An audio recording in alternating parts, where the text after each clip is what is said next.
పాల్వంచండి. నేను కాశ్యం. మేము పాల్వంచ నుంచి వచ్చాము. మేము ఇల్లు కట్టుకున్నాం అంటే 3 అంతస్తుల బిల్డింగ్. ఆ సెంట్రింగ్ ఎప్పదీసే కుర్రోడు కొత్తగా వచ్చాడంట. ఆ సెంట్రింగ్ ఎప్పదీయటం కుదరక గుర్రం మీద నుంచి బెస్కి ఇట్లా కింద పడ్డాడు. కింద పడేటప్పుడు ఆ సైడ్ నున్న ఆ రాడ్, ఇనప రాడ్ ఇట్లా పట్టుకున్నామంటే ఇక సుతార్ మేస్త్రి వచ్చి గట్టిగా చేయబట్టుకున్నాడు. ఆ కుర్రోడు కింద పడకుండా దేవుడు కాపాడండి ఏదో రకంగా. మా బజారంతా వచ్చి మీరు మామూలు దేవుడు నమ్ముకోవాలా, జీవం గల దేవుడు నమ్ముకున్నారు. మీరు చాలా నింద తప్పించిన దేవుడు, మీ దేవుడు గొప్పవాడు అని దేవుడి సాక్ష్యం దీవించడు కాదు. కాసిం గారు మీ అందరికీ తెలుసు. నిల్చున్నారు. కాసిం గారు పాల్వంచ నుంచి వస్తారు. ప్రతి ఆదివారం వస్తారు. ఎక్కడి నుంచి? అటు రోడ్ ఎంతమందిదమ్మా? ఇక్కడ వరంగల్ క్రాస్ రోడ్. ప్రతి ఆదివారం వస్తున్నారా? వీరెక్కడి నుంచి వస్తున్నారు? పాల్వంచ నుంచి వస్తున్నారు. మనం 5-10 కిలోమీటర్ల దూరం నుంచి కూడా ప్రతి ఆదివారం కరెక్ట్గా రాలేని పరిస్థితి ఉంటుంది. ఎందుకంటే మనం చాలా బిజీ కాబట్టి. అవునా? గమనించండి, వారి కుటుంబంలో మేలులు మామూలుగా లేవు. అతి భయంకరమైనటువంటి పరిస్థితుల నుంచి సహోదరులు ఈ మందిరానికి వచ్చారు. కానీ వీళ్ళు వస్తున్న అనుదినం అంటే ప్రతి ఆదివారాన్ని బట్టి దేవుడు ఎంత గొప్పగా కాపాడుతున్నాడో తెలుసా మీకు? చెప్పాలి అంటే ఒక రోజు మొత్తం సరిపోతుంది. అంత గొప్ప మేలు వీరి కుటుంబంలో దేవుడు చేస్తున్నాడు. ఎందుకు అంటే వీరి విశ్వాసాన్ని బట్టి, వీరు నమ్మి నడుస్తున్న విధానాన్ని బట్టి. కాసిం గారి గృహాన్ని అంటే ఇప్పుడు సొంత గృహం కట్టుకుంటున్నారని చెప్తున్నారా? అంతకు ముందు ఆ పరిస్థితి భయంకరంగా ఉంది ఒక గృహంలో ఉన్నప్పుడు. మరి దైవజనుల యొక్క ప్రార్థన ద్వారా ఆయన మరి దేవుని చూపించిన విధానాన్ని బట్టి వారు అన్నారు, వద్దండి, మీకు దేవుడు ఎలా అయినా కానీ ఒక నూతన గృహాన్ని ఇస్తాడు. ఆ గృహాల్లోని మీరు నిలబడతారు ఖచ్చితంగా. వీరు చేసే వ్యాపారం కూడా చాలా చిన్న వ్యాపారం. ఏం వ్యాపారం చేస్తారు?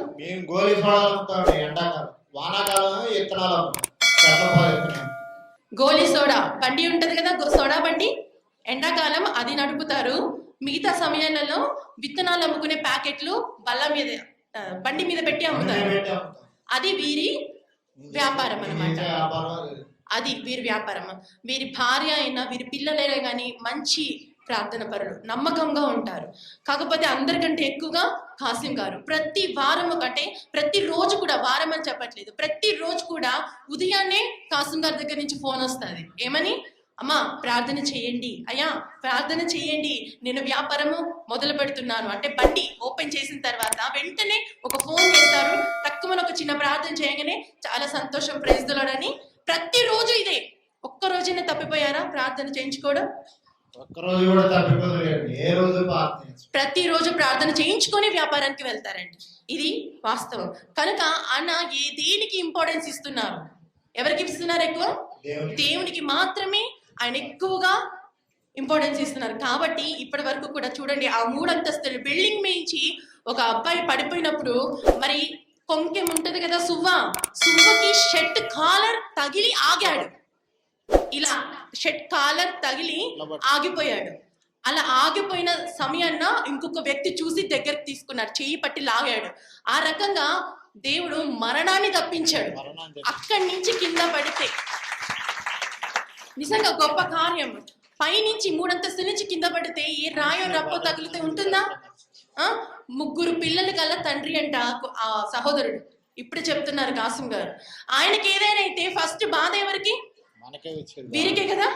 మరి ఆ ప్రమాదాన్ని, అది నిజంగా మరి దేవుడు వీరి పక్షాన ఉన్నాడు కాబట్టి ఆ ప్రమాదాన్ని ఆ సహోదరునికి తగలకుండా తప్పించి మరి ఆ స్థలంలో అక్కడ ఉన్న ఊరి అంటే ఆ గ్రామ ప్రజలందరూ వచ్చి, నిజంగా కాసిం గారు మీరు నమ్ముకున్న దేవుడు ఎంత గొప్పవాడండి, ఇలాంటి ప్రమాదము నిజంగా తప్పించి ఉన్నాడు, జీవం గల దేవుడు అని చెప్పేసి వారే మన సహోదరులని చాలా సంతోషంగా అభినందిస్తుంటే ఇంకా మామూలుగా ఉంటుంది మన దేవుడు చేసిన మేలు.